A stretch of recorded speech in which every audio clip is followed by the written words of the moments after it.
How are y'all doing? This is Bree Clark, the Bella Boise, and today we are going to talk about, well, we're not going to talk because I'm doing all the talking, but I love comments, so if you have any questions or anything you want to say, please feel free to do so in the comment section. If you have anything negative to say, well, we all know how I react to that. Anyways, today we're going to talk about virtual tours or blog tours. For those of you who do not know what those are, a quick explanation would be where an author goes around through usually about a 30-day process. Sometimes there's 1 day, 2 week, 1 week, 60 days, whatever. But the industry standard is about 30 days, and that's where you're going to get your best turnaround, I think, for your money and for your time.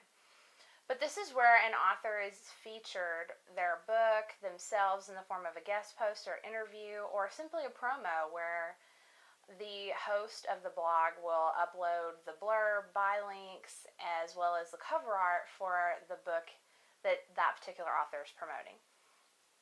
There are a couple of different ways you can do blog tours. You could do them yourself. There are lots of people out there who do them and do them well.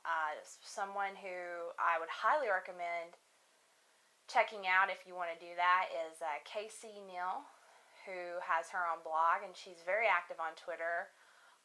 StoneHouse University, StoneHouse Inc. also has done virtual classes that they have recorded that you can purchase to learn how to do those things. They are they're people that know what they're doing, and if you want to go down that path, go right ahead. Another company is Publicity. They have a great blog, and Emlyn Shand runs that show, and she does it. But if you're like me, and you don't have a lot of time to do that, even though you know how, or you know a lot of people that you could have worked with, there are other companies out there. Partners in Crime blog tours, Pump It Up Books, Goddess Fish. One of my favorites is Bewitching blog tours, and Coffee Beans and Literary, there's another one there, and I'll post all these links in the comment or in the blog post so you check them out. But the point that I want to make today about blog tours is a lot of authors will have a blog tour, but they won't get the return that they think. And I think you need to have the correct expectations of what a blog tour does. A blog tour is not necessarily about jumping your book up to the top 100 on Amazon. If that's what you want to do, you need to look into doing an Amazon campaign. A blog tour is for one reason and one reason only: exposure. Blog tours, used correctly, will get you pinging on Google Alerts, and they will get your book seen to other audiences through that particular blog's social media and audience that follows it. Another thing that blog tours create that a lot of people don't take advantage of, but really should be the main thing, is creating relationships. If you work with I'm going to give you an example. Bewitching blog tours is really good with paranormal romance, specifically witches, vampires, anything like that.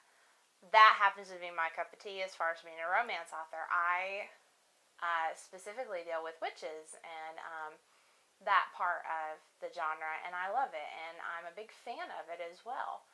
Well, because of that, I have the opportunity to get to know these people who are hosting me through this particular tour I'm doing for my book. Now, also, I want you to keep in mind the reason why I know these tips is because I did it wrong first. And even knowing it, I'm so busy, I haven't utilized it as best I can. And because of that, I really want to share with you what you could do to make it better. So think of every blog tour stop as your chance of getting to know someone new, of making a connection. You will receive, with Bewitching blog tours, your tentative schedule. And on that schedule, they're really good about saying, this is your guest post, here's the link of where you're going to be, this person wants to interview you, this is a promo.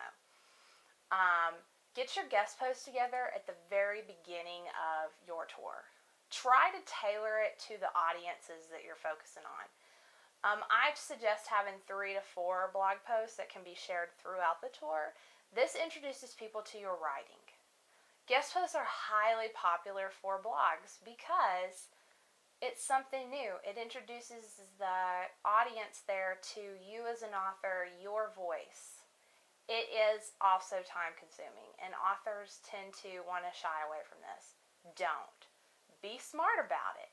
Like I said, look at your target audience as a whole and tailor something funny, something that's the voice of what you're doing. Give them a short story. It doesn't have to be, unless they specifically want something, then you should respect those wishes. It doesn't have to be special. 300 words. We can do that in the bathroom. Second, I suggest doing one of two things. Number one, when you see all those places you're going to be, you need to Google them.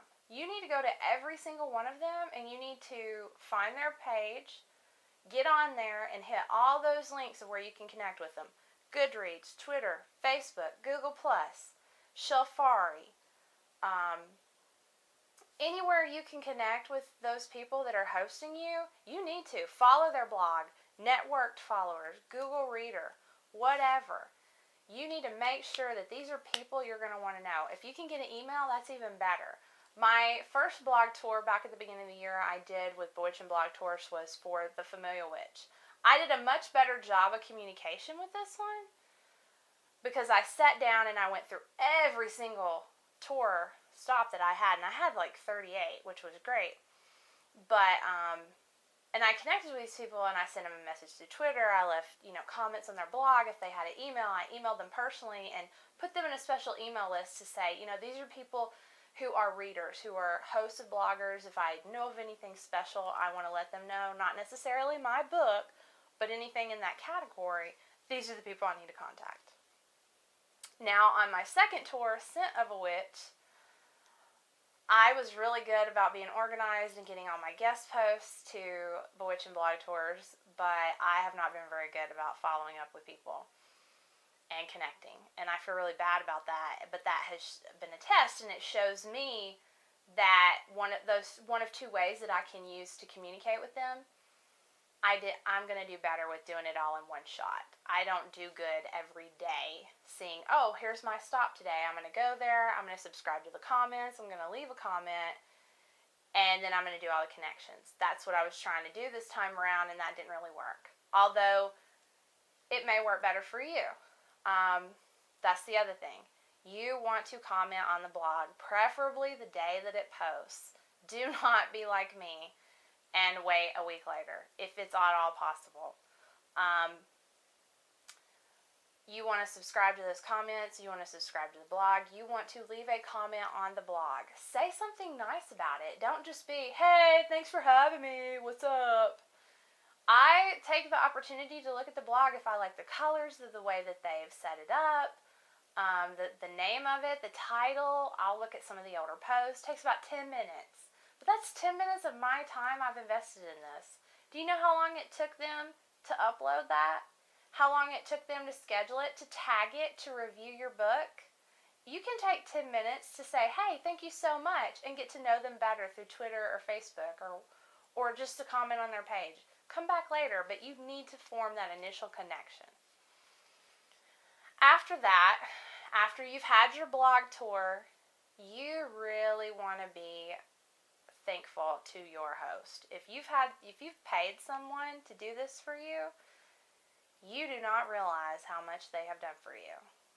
They keep it organized, they stay on top of it, and even if they don't, if it's just little things here and there, you need to have patience with them.